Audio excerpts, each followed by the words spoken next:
Hi my friends. In this short video, I'm showing step-by-step guide on how to clear search history and remove recent activities. Without waste of time, let me start. Move down here and then click on the search bar. Here you can see the recent search history. Now to clear them out, all you have to do is move this side. Click on these three dot lines. Click on Search Settings. OK. Now move down the history.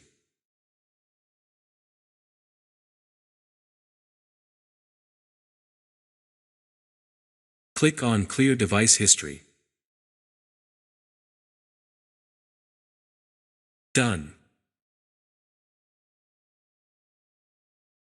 Now let me click to see. Amazing.